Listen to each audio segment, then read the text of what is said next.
welcome to this special episode of Songs Nobody Asked Me For. Of course, they're all special, but this is a particularly special one for two reasons. One is I'm experimenting with sound today.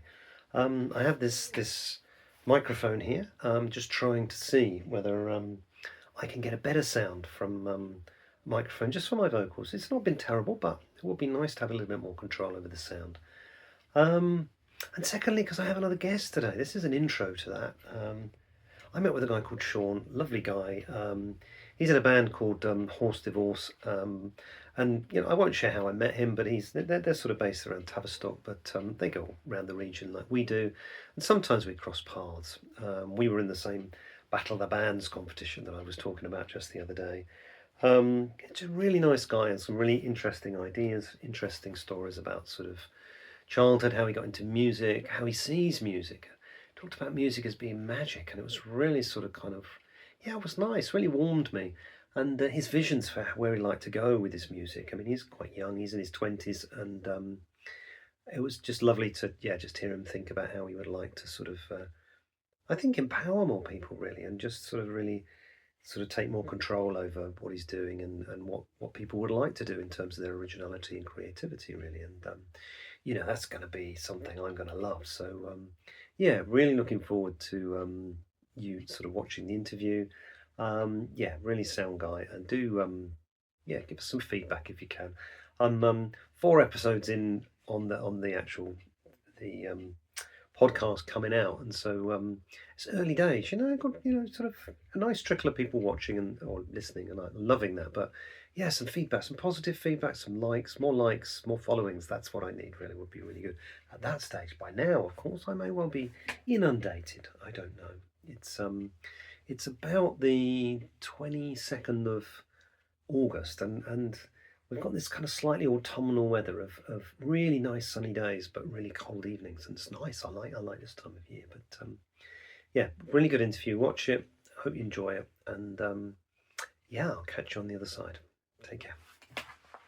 Shaun, I really appreciate you coming and chatting to me. And I'm always very aware that people who come and chat to me, because I'm so far ahead on my podcasts, no one's seen me talk to anybody yet. So they haven't got a bloody clue what I'm going to say and what this is going to be like at all, really. So it could be something very, very, something you might What makes it unappreciate. exciting? That's the surprise. Yeah. And as I've said to the others, if you don't like it, you can always just swear all the way through it, and then I just won't be able to. I won't be able to use it, really. But look, I really appreciate you coming on and agreeing to talk to me. And obviously, we know each other through the music scene around here. Yeah. In fact, I met you at the lovely Shake the Shelves that you were running Tavistock Oh Library. wow, yeah. That was a little while ago now. Many years ago, 100 years ago, I think it was. I Good don't know times then. when did you? I think it was about 5 years ago, because we did the first one, and it was just post COVID. When they'd had all the chairs set out in there in 2s and 3s, so that kind of it was all spread around the library. That's right. Yeah, it would have been very early days of doing it. I think Yeah. it was 2021-ish that I started doing it, somewhere around there. That would be about right, wouldn't it? And I guess my understanding of that, because people might not know what Shake the Shelves was, but I've seen some videos. Is it China or Japan? Somewhere they did that, where they opened up the libraries and they would have like these young thrashy bands playing sort of in Oh, the I've evening seen as a that. sort of, Yeah, yeah. yeah, just have a look. Yeah, it's amazing. And my sense of that was to try and open up the libraries to an idea of thinking that there could be other things that might happen in your library, and kind of support it. But you were also supporting a lot of young people sort of doing music and that then there as well, weren't you? Yeah, I was. So the idea of that library thing came about is because I saw that Denise put on some. Denise was the manager of the library, but she put together like it was like an open day sort of thing where they just had Okay. loads of stuff going on. And did you play at that? No. I We wonder if played the I first put on. Shake the Shelves. I don't think we did that. Okay, because I remember someone played at it, but basically I came across it online and I thought, oh my God, music in the library. Well, I need to run with this. So I contacted the library basically and reached out to them. And Denise then informed me that basically because the libraries are not funded so much anymore by the council or anything, Hmm.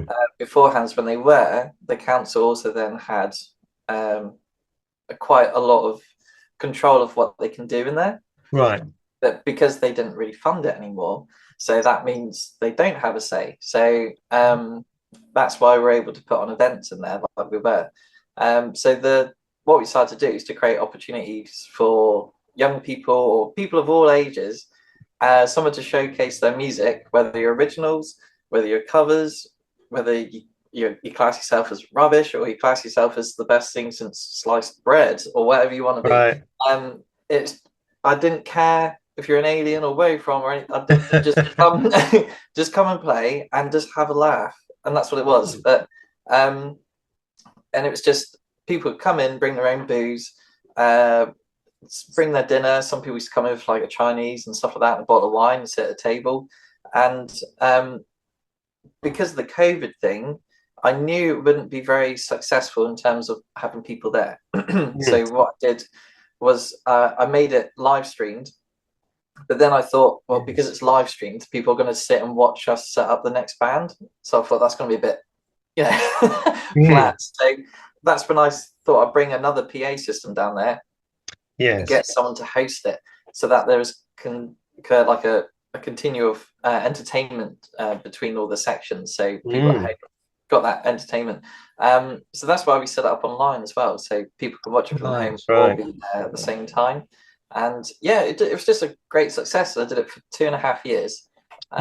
Wow. Yeah, and I really, really enjoyed it. But unfortunately, I had to step down due to just my life was changing, and I needed to concentrate, unfortunately, on trying to survive as a musician. Well, it's always important, always important. But it was a lovely. I always loved, we loved playing there. We played there 2 or 3 times, and it was always a nice atmosphere. And I remember the sort of, the switch of the cameras, and that's a great idea, because like you say, it kind of just keeps the continuity going. And I really enjoyed it. It was good, and like you say, I mean, there's an interesting, and I'll speak to you about it afterwards. But there was one of the compares that I'm really interested in trying to meet up with her, because obviously this podcast is around songwriting, original music, trying to sort of keep afloat in the sort of sea of covers and tribute bands that we find ourselves amongst. But she was a really good example of what I've talked about on here that you won't have heard yet, because I know I'm ahead of myself, of meeting young singer-songwriters in particular who kind of know they've got to play about, sort of 90% of their set has to be covers. And then every now and then they'll feed in one of their own songs, and they'll be great, but you just get that real sense that there's just not really that opportunity for them to do it any other way. And I'd love to talk to someone who's doing that, if you see what I mean. Someone who's like sort of, and I thought of her, and I'll get her name from you afterwards. I can't remember her name, but you'll probably know who I mean. But she did some of the comparing for you, and she was great. And I loved. She did some sort of Kate Bush songs and songs like that, I remember. But a couple of her original songs just fantastic. And I was thinking, oh yeah, I'd love to sort of speak to her. But here I am speaking to you, and one of the things I'm curious about is I got a few things. I wrote myself a little list, that's what I do. Just so I got some themes. So don't worry, not sort of. It's not an exam. Well, I suppose one of the things I'm always curious about, first of all, is people's childhoods in terms of, you can tell I'm a psychotherapist, can't you? It's people's childhoods. Not in that way. I'm not going to get you to lie on the couch behind you or anything like that. I'll just break into tears. That'd be nice, and you might fall asleep. Just in terms of musical influences, really, or how come you learned a musical instrument? Were your parents musical? Were there other people that were around? How did that happen for you, do you think? Wow, yeah, that's a good question. I mean, looking back and reflecting on it, definitely my dad. Like he always had some sort of music going on, whether in the car or at home, and he was just like putting on the tapes and the boombox. Like I've got one behind me, which I got one because it just reminds me of those times. But and he would always be blasting Iron Maiden or like Dire Straits or a bit Bon Jovi, and sort of quite guitar orientated music, really. But he loved his music, and that kind of the way he spoke about it kind of developed a form of magic, I suppose, about it. Right. And he used to play guitar when he was younger, tried to form a band together with his friends, and as you do when you're that age, it's like a big thing, isn't it? And I think like he hung on to that, and he used to play guitar late at night Right. when me and my brother were meant to be in bed. And I could just hear him in the next room, even though I'm meant to be in bed as this little kid. I could just hear him strumming a few chords here and there. And to me, I was just like, what is that? I want to see what Right. it is. And I used to sneak out into the hallway. I knew exactly where every creaky floorboard was, and I'd like to dance around it and stuff, and just to be able to get to the door. And I used to just watch him sat on the bed, just playing the guitar to himself. And I could see him. He was kind of sat there thinking about those times when he was with his friends playing guitar and stuff. Yeah. And obviously, life happens and responsibilities like myself and my brother, and Yeah. getting Yeah. married and a house and a job. Life takes over. But I could see he It really does. held Yeah. on to that time in his life, Yeah. and that's where that sort of the guitar came about for me. And one of the guitars he had was a guitar from Ricky Lee James. So Okay. yeah, it was Wow. their guitarist. So when he was a teenager, um, Ricky Lee James was on tour, couldn't afford the hotel basically, and basically what the how they paid for it in the end was my granddad who worked there paid for their guitar, bought it off them so that they could pay to stay in the hotel. Wow. And he gave it to my dad as a present. What a So great story. yeah, so that's kind of like how that kind of came about. So the inspiration of playing the guitar was there from that. And I always loved the sound of music. I was Mm. obsessed with it. I remember being sat in the car thinking like, God, wouldn't it be great just to stand on stage? Like I was just really I love the idea and the magic of it all, and just seeing Right. like, how sound works, and that thing of being able to make a room feel what you feel in that moment and share that. But that was sort of like my dad's side of the guitar, and then I had my uncle as well. And my Mm. uncle is a trained musician. He qualified in Hollywood back in the Oh, 90s wow. at a school. His headmaster was the father of the drummer of Toto. So You're doing well with these connections. I need to do an yeah. episode on connections. I don't have any. So it's kind of not really.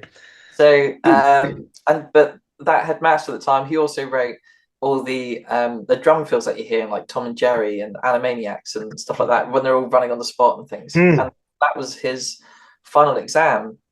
Was the headmaster would show a sheet reading of like one of those drum fills, and they have to play it instantly, and that was like the final exam. But he spent a lot of time over in America, Mm. and I think him and my dad being so musically like into their classic rock and stuff like that has given me a connection to have with them and my family. So I guess that feeling of that bond that I had with them has Mm. carried on to feel like I have that connection with everybody else, because it's quite a sentimental, nice thing to have. And that was our bond, basically. Oh, that's it. That's really interesting. I mean, it's really sort of quite a deep sort of connection, isn't it? It's kind of and a family sort of family connection, which yeah, it's really interesting to hear. I have none of that sort of deep connection to it, but that's really interesting. And I suppose I was thinking when you said that your dad was in a band or was kind of when he was younger. I don't know, is your dad still around? Is your dad Yeah, he's yeah, still around. how old is your dad? Seem He's in his 60s now. So same as yeah, me, same as me. yeah. Old enough to be your dad. That's a bit disturbing, isn't it? Um, Apparently. but one of the things I met with the bass player from my original band in London to have one of these conversations, and guy I grew up with, knew as a kid, and I think because I want to ask you a question about your school experience of this, but see, when we were that age, and I think it might be the same for your dad, not everybody was in a band. And it was, when I went to my school, we were the first band ever to be in that school. Whereas my sons all being in bands, there were 5, 6, 8, 10 bands in the school. And I think my mate Pav, who I was talking to, he said that he felt that what changed everything was the punk rock movement. And that punk was suddenly almost like saying to us, anybody can do this. You know, whereas up to that, you got all your prod rock and your quite complex music, and being in a band was something particular you had to have skills for. You thought, oh, I have to be as particular. And suddenly these punk rocking guys come along and just, you know, you could grab a guitar, you could just go do it, you know. So it'd be interesting to know whether your dad was one of many, or whether it was something quite different that he was doing at that time. Because I think it's what kept me going as quite a shy lad. It was actually I was the only person doing it. So I think if we'd had a load of bands and they were all really cool, like sometimes I have to play with him Battle of the Bands competitions, and I'm there and I'm thinking, God, these are all really cool guys.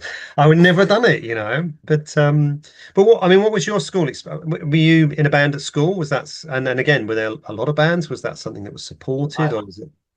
yeah, I mean, I was so I didn't actually start really playing guitar until I was 15, but it was just before I turned 16, really. So I got the guitar when I was 15 Okay. for Christmas. So that would be 2005 going into 2006, and then it was my birthday in April. Hmm. So so I remember first getting the guitar around then, and my dad showed me a few things. So the first thing I actually learned on guitar was "Run to You" by Bryan Adams. Oh, So yeah. that's the first guitar riff I ever learned. Ah, there you go. It's good to remember, um, isn't it? Yeah. yeah, and it was fun. I just played it over and over again. He showed me an A chord, D, and a G, but being a typical teenager, I was just like, mum and dad don't know anything, Of course, but I don't. I need to be taught by someone that does it. So, but yeah, so I did take on a guitar teacher at one point, um, and he lasted about 6 weeks or something like that. And I I don't know what was going on, but there was something going on at home. Basically, there was a Hmm. lot of door slamming when I arrived. Right, right. I believe he's divorced now. But I basically kept that a secret from school. So I had, yeah, it was about 6 lessons, and I split that with my friends. So we had 15 minutes each. But but when I went to school, I didn't tell anybody because I didn't want the pressure. So I didn't want people to, Mm, to know, and show us something then, and blah blah blah. You know how it gets, and you're mm. like, oh, and then I don't want to be bullied for not being, because I in my head you have to be up there. There was Right. nothing Yeah. in between. So you're a good or don't tell anybody at all. No, I get um, it. Yeah. yeah, so I guess that's just being insecure. But I just remember the music scene, even from primary school, it was always like changing, but it was exciting, and sort of my era of growing up would have been the 90s and the 2000s of the music scene changing and stuff, Mm, where mm, you had all the hip hop and rap stuff as well, which I did really enjoy because I love the grooves in it. And mm. um but then we had like Chili Peppers, Offspring, Linkin Park, all the new metal wave stuff came in. Yeah, I was yeah. just exploring everything, and I remember it was just always, have you had this, have you had this, and it was always exciting. And my friends were all part of something musical all the time, whether they go and see bands or something like that. And I just remember growing up, it was all about music and skateboarding and complete freedom, and that's what it was. And it was fantastic. But it was only when sort of year 9 until year 10 that I noticed people started forming bands or picking up the instruments. So it wasn't Mm. like everybody was doing it from a very young age. It was always sort of late teens. Right. But I remember being in year 10, and like bands kind of starting. And then when I was in school, my best mate, he's still like my best mate now, Matt, he said, "Oh, I'm getting guitar lessons." And I was like, right, that's it. Like, I've always dreamed of this. And I see my dad with his guitar, and I'm doing it, this Right. when I asked for guitar, blah, blah. And then we said, "Oh, I've started this band, and I'm doing this band, and I'm working with this person." And it turned into like, there was a competition there. Mm, And there was never, I would say, jealousy, but there was definitely envy. And there's nothing wrong with envy, I think, because mm, I think it's healthy to be envy of others, because that's what gives you drive and passion to want to better yourself as well. So everyone was starting all these bands and groups and stuff, and then I wanted in on that because I was like, oh, I didn't. It's not that I didn't want to be left out, but I felt like if they can do it, I can do it, And mm. so yeah, the band sort of really sort of took off, especially for me, was when I was in year 11, so I was 16. and I first formed a band, and it was called Three's a Crowd, who I still play in a band with now. Oh, nice. Yeah, so we don't play our originals though because they suck.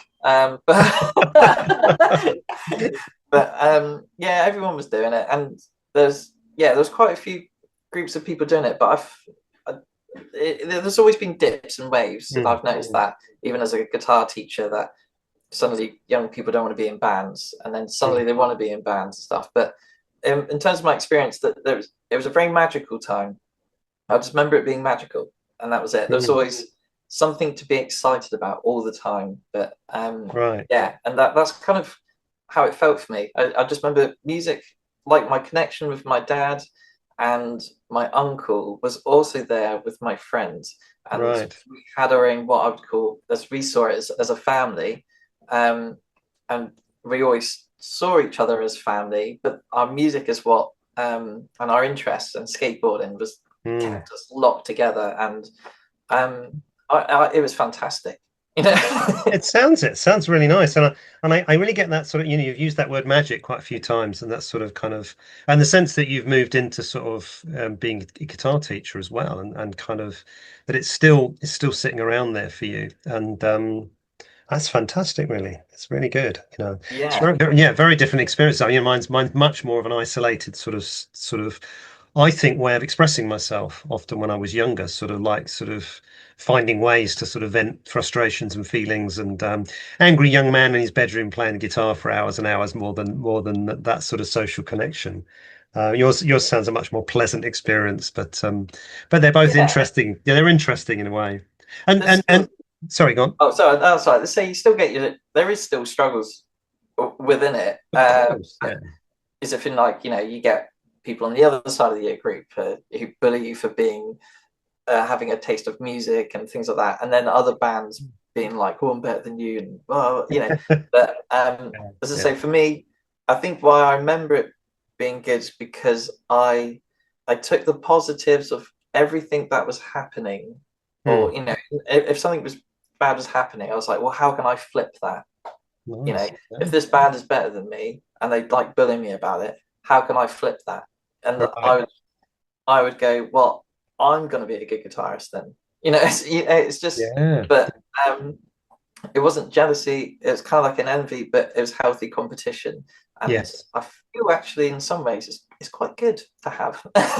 Yeah, yeah. Well, it's kind of a mix of things, and I guess the thing in it is about respect. As you get older, it's kind of you can have that competition, but with respect. And we've talked before about, Yeah, so I've shared my sort of experiences of gigging up in London in the late '90s, or the early '90s rather, and just setting up to play a gig with other bands, doing sound checks, going away, and when you come back, someone had turned all your knobs and changed everything on your guitar, oh, so and stuff like that, and that's you kind of think that's madness. And you were in particular have been a big breath of fresh air to me, because often I'll say, I'm not really sure where we should be looking for gigs, and then you'd send me a list of places you'd been looking and stuff like that. We really, as a band, really valued sort of knowing you guys, and sort of that was a really different experience for me. It's like, wow, people are being nice. That's a bit strange, because I yeah, had lots of egos and lots of hot heads and lots of bands that didn't get on, and lots of people, you'd have us an hour for sound check, one band would take 45 minutes, and we got very yeah, good at that, which we are now in the band. We do 5 minute sound check. We can do it in 5 minutes to say, yeah, we're ready.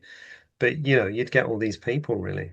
And obviously I know you through Horse Divorce. And so tell me a bit about them. How did they come into being, and yeah, how do they work for you? wow. Okay, that's a big story, strangely. Okay.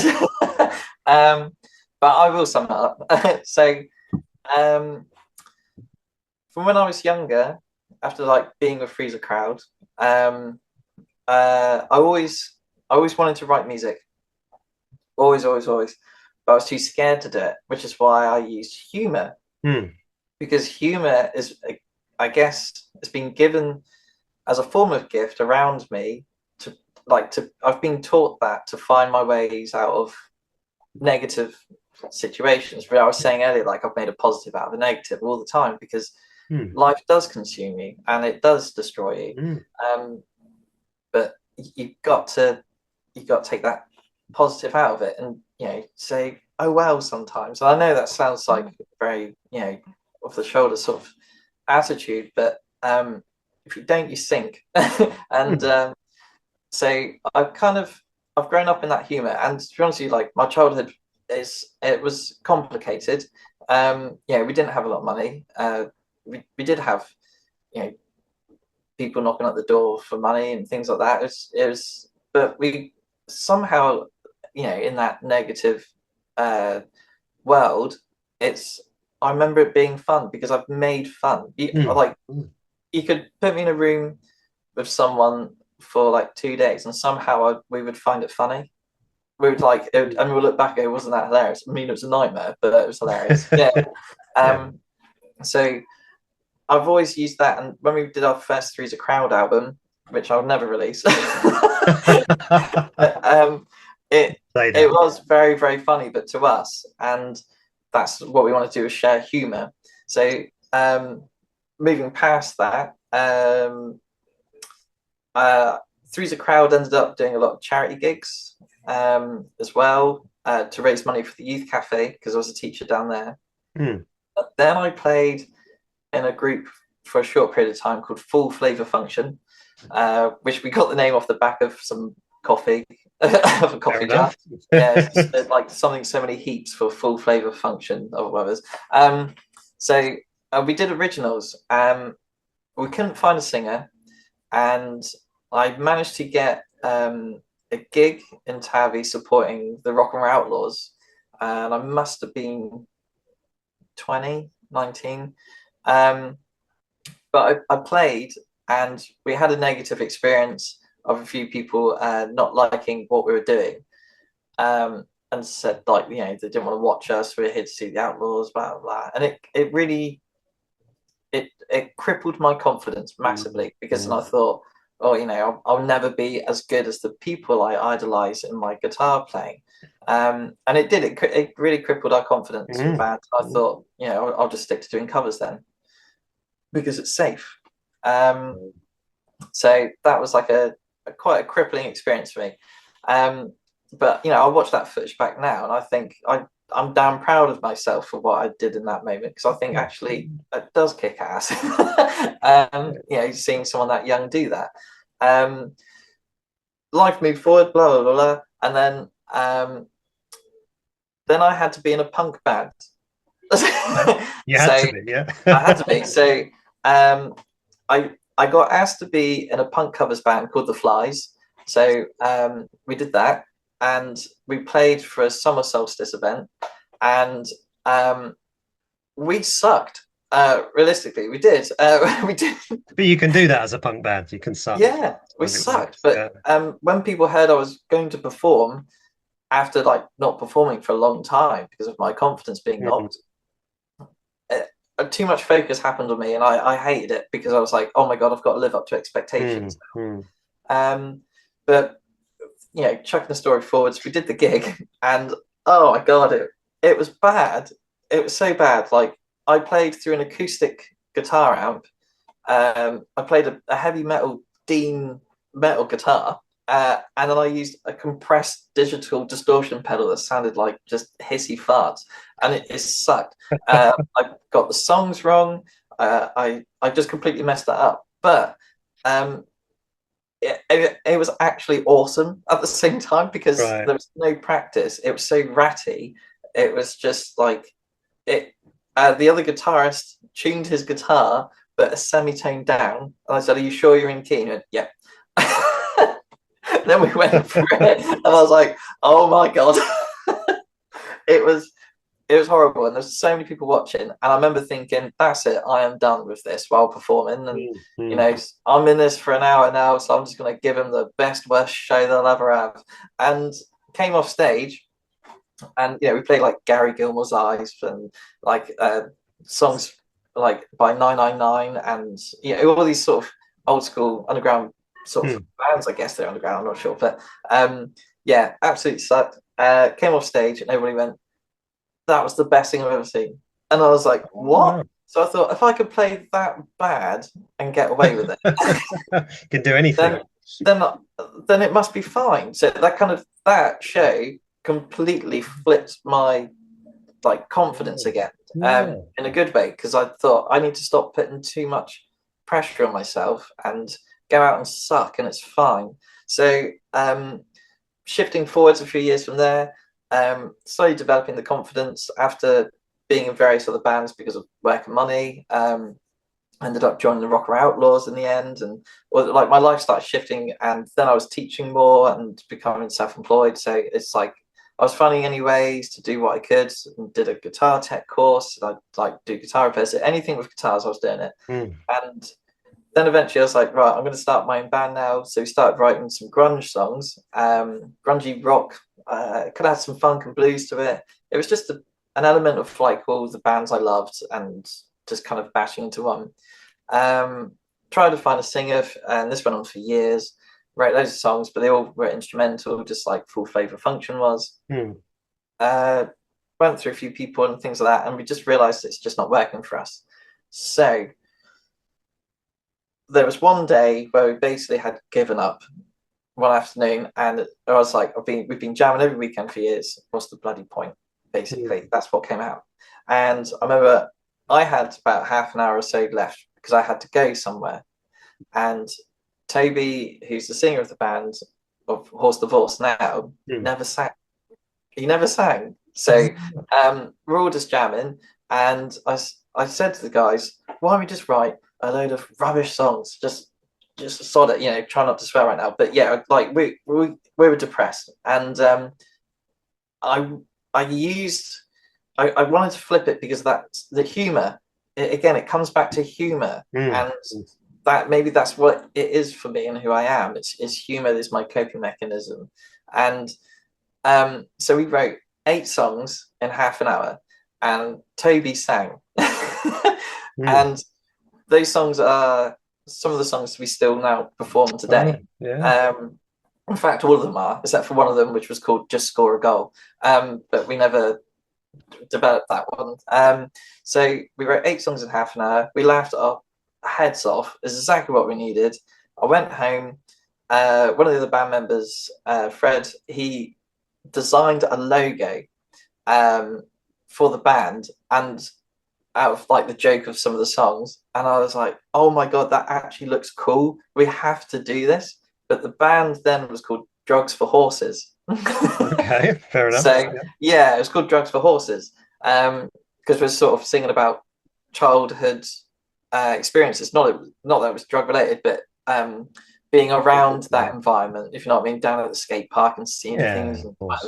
or whatever you see in your youth. And so yeah, I made a silhouette of a horse running out of different pills and stuff, and it looked awesome.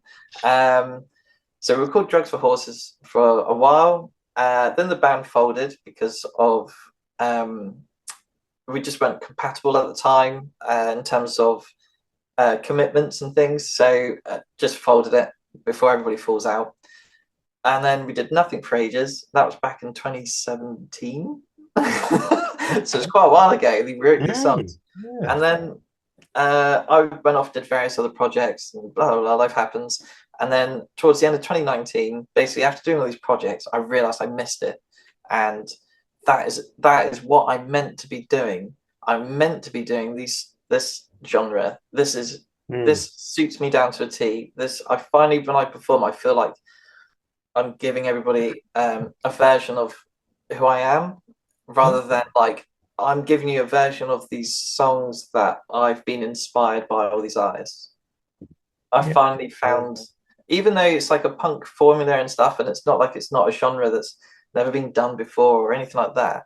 But when we were writing, we're almost mocking the genre in itself by the formula of the chord progressions is almost like we know that's what people want to hear because they find it easy to listen to. Okay, I'm with you. So we've done it on purpose. So Yes. some of the chord progressions are not inventive because we've done it because we know we're testing the public. Right. That's a So nice way to think about it, really. yeah, instead of me writing going, I'm trying to be inventive. I'm not inventive because this sounds like every other song. Like, no, I've done this to prove a point that you will never be inventive. And that this is what people find easy to listen to. So I'm kind of like I've stepped back musically and observed music, people's reactions to music, and then the subjects that we sing about is a mirror that we hold up to reflect everyday life. The whole Right. band is a complete joke done in our own form of sense of humor. So if you ever had to learn any of our songs, like one of them's called Fudge, and that's basically about my school grades because I sucked at I school. remember it. I remember you playing it the other night. Yeah. But it's a song that's all made up of sevenths and ninths and jazz chords. But Right. because it's being so fast and thrashy, it just sounds like just a punk song. But until you learn it, you go, hang on a minute. There's a little He's bit more using going on. jazz. Yeah, he's using all these sort of different chords, but that's the joke again. With so our writing style is taking the mick out of those subjects at the same time. Like, Was it? Yeah, yeah. Interesting. yeah, Yeah. I and like the because one of the people often say I was talking about this in a podcast a couple of weeks ago and just about how frustrating it is. It's a compliment when someone says, "Oh, you really sound like," but it's also really frustrating, because it's almost like it's slightly lazy or it's kind of somebody's people are looking to search to find something they can say you're like, you know. yeah, And the amount I've been told I'm like Sting or I'm like Beautiful South or something. I'm thinking I don't even like that music, and that's not really what sits in my head, and it's kind of what. So yeah, that's really interesting that idea of just using the inspiration of something and then just turning it in on itself, and it's almost like daring people to compare you to something or daring people to see if they could find something that you like, really. yeah, and also I don't know if it's the right thing to say, but we're almost I don't know, but basically taking the mick out of that formula that some people do Mm. who have egos rather than confidence, Yeah. um, and run with that thinking they're God's gift. So there's a lot of people out there There who are indeed. are famous that I would say shouldn't be. Yeah. Um, be but that's because whoever they've developed their connections Mm. with, they are actually a product of the people in suits. But Yeah. so we're taking the mick out of the formula of those who believe they're God's gift and think they're the top musicians, but actually we're being humble by saying actually it's just that anyone can do it Yeah. if you really think about it. So It's quite interesting that, I was talking earlier about the sort of the period just before I started my first band and that punk movement, and actually we have some similarities in a sense. It's turned out in different ways, but my idea of, coming out of that thinking, actually, I can just do this. I can just do it. I don't have to be anything special. I don't have to be, this is anyone can do this, yeah, And but that was my experience then, and your experience has been similar in a different way, yeah, around how you've evolved your music, really. I It think it's made me just curious. It made me curious about because obviously, songwriting's a big part of what I've been talking about here, really, and that idea of humor. I really get that. I love, I have to say, I would say this to you maybe, but I really enjoyed. That's actually the first time I've seen you live when we were we fought to the death in the Battle of the Bands competition, and surprisingly won to a covers band on an audience volume of cheering at the end. We knew that was going yeah, to happen, didn't we? They were very good. They were very good at what they did. But we created what we did, but they were very good at what they did. But it's I I love and that sense of humor and not giving a shit and just sort of being out there and just doing it really comes across when you were playing. And this is the therapist in me because I came up with this really.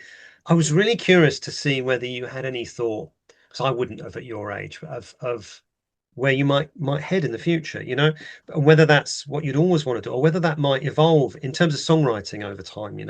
I was thinking of people like Elvis Costello, who I'm a big fan of. I don't know if you know any Elvis Costello stuff, but yeah, yeah, Elvis Costello's music is full of dark humor.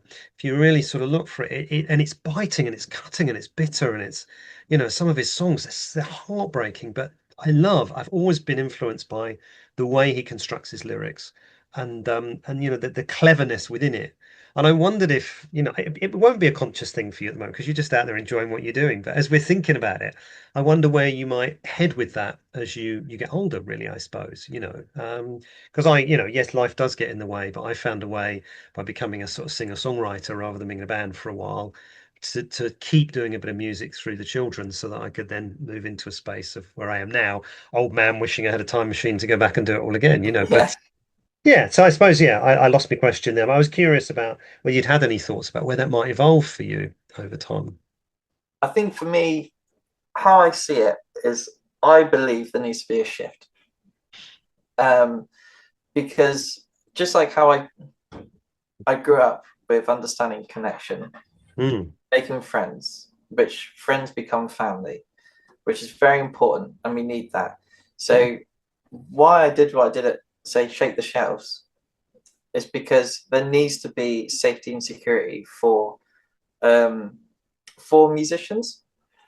And I remember like growing up and thinking like I need to try and um, join. Where do these people play? I need to make these friends. I need to know them and blah blah. But I stopped thinking, in this panicked way of like I need to get here, I need to do that, and blah blah. And I just let go of it. I was like, Mm. stop it, because I started to analyze a lot of these bigger acts and say thinking about what happened in the 90s when you've got say the grunge scene, and you got say like list of bands that are part of the grunge scene, and then you got the pop rock culture, and you can just instantly think, okay, Oasis, blah blah blah, and all these other bands.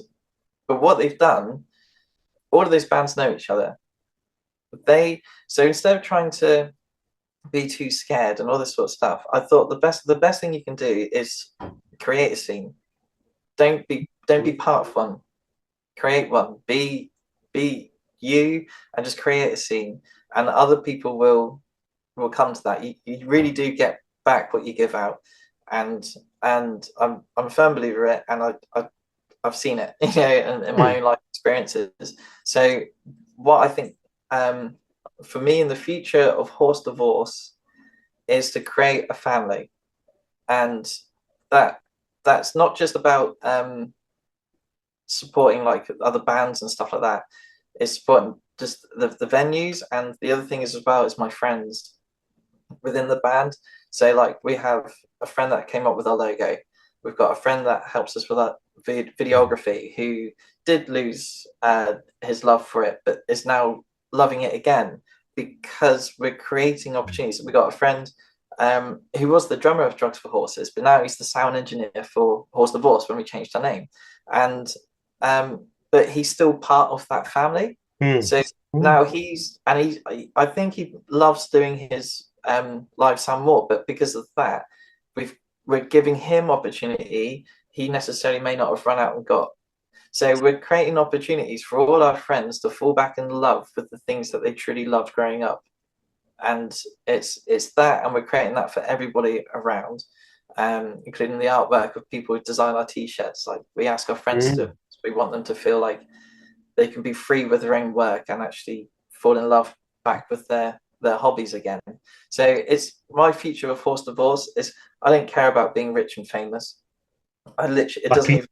even, yeah, it's just not in my mind. I, No. I would, my idea of success, if I could label it, would be I can pay my bills. Yeah.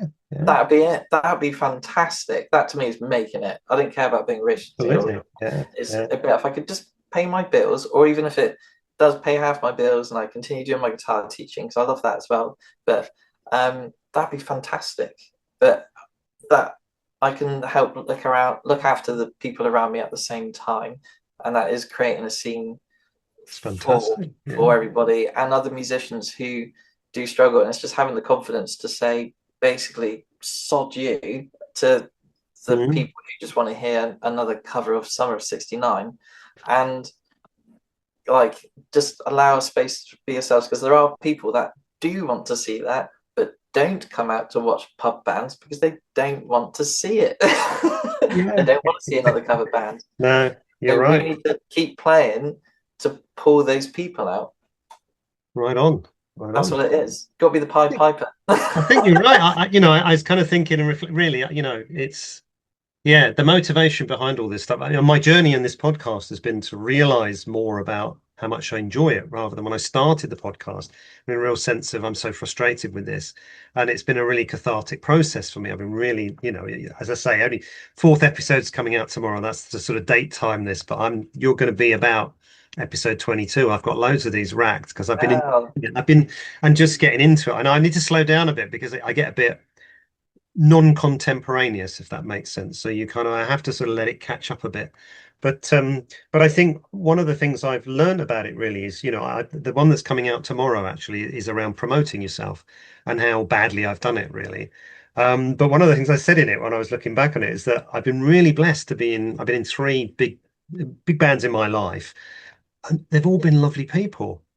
And it's been far more important. But what it meant was you never had anybody who could promote us, never anybody who said, right, I'm going to go and I'm going to get us a gig because we were all too nice. We'd all be going, no, I don't want to do that. I don't want to do that. But the difference from now to then, I think, is what you're describing is, and I love listening to you talk with all of that sense of energy, is I think I can see lots of problems about now. I mean, my genre of music, we've talked before, really. I think that probably 10, 15, 20 years ago, we'd be getting loads of live response and gigs, but we're not sort of, in a sense, we're slightly retro now, and it's kind of finding that, and we're all old, well, I'm old anyway. So it's kind of finding that sort of space with, no, only in my face. But I think, back in the day when we were back then trying to promote stuff, you were in these grips of trying to get A&R men from record companies to come to see you. There wasn't the internet, there wasn't all of this sense of freedom that comes, but also within the freedom now, it's also quite complex, which is one of the things I wanted to do this for. It's complex to work out how to survive and how to move forward. So many times on my Instagram feed, I get these ridiculous ads or people saying, you're doing all the wrong things. How comes you're doing this? If you want 5,000 followers, and then you listen to this bloke for 10 minutes and then he wants to sell you something at the end of it, it's all Yeah. shit. So I think It, what you're talking about sounds really exciting because to me, the older I get, the more I'm just thinking, yeah, it just needs to be, I just need to enjoy it, And our simplified. drummer wants to shift in. This is an announcement, publicly announcement here. He doesn't want to be a drummer anymore. He wants to be a percussionist. He'd love to be a percussionist. So we're looking for another drummer at the moment. And I've said to him, I had a long chat with him. I said, yeah, really want you in it, just do it. But I'd love you to be a percussionist. That's going to be really exciting. We're going to work it out. And we've agreed he's happy to drum and happy to carry on, but he just wants to do this thing. And I think, like you say, that's more important in the long run than the idea of where you are or who you are and what you're doing. It's kind of, yeah, no, that's really been very inspirational, really. It's kind of, yeah, Yeah, I don't know. It's just how I see it. It's about creating family community. and Community. just community and something where everybody can go home and go, that was brilliant. That's Yeah, it. That's all I want. yeah. Yeah, just everybody to be And fine and have needling fun. around, there are some places out there that still like original music. I mean, we played the B Bar. I think you've just seen the video. It was stunning. Mm, That's the biggest crowd we've had as a band, I think, in years of people that were really into us. But such a nice place, and for us, it was, and suddenly someone was saying to me, "Oh, it's the sound engineer." Said, "Oh, if you want to do original music, this is the place they love it here." It's kind of you're thinking, oh, that's nice. You ferret around, you find these little places, don't you? And then it's good. And at some no, point, we need to do our own gig, don't we? We talked about this, and I was trying to get to. we definitely do. Absolutely do. Maybe we Um, we just got to find the time to do it and and the pick a confidence. time slot and a venue. Yeah. Maybe we need to get a little festival going or something, a tiny little thing. Maybe that's a bit ambitious. I'm aware of the time Uh, because I really enjoy these talks and I try to keep them. I mean, we've been about 45 minutes. That kind of feels about good, really. But I really appreciate you chatting to me, and yeah, and thank Thanks for you. having me. It's, I feel honoured well, myself, to be honest with you you. should do. Yeah, my Yeah, massive pod. Well, you never know. Who knows? By now, it might be very big, or it might might still explode. You be don't know. still be struggling along, but managing. So I'm going to say goodbye, and then we'll probably say goodbye properly in a minute. But so thanks a lot, and I'll see you later.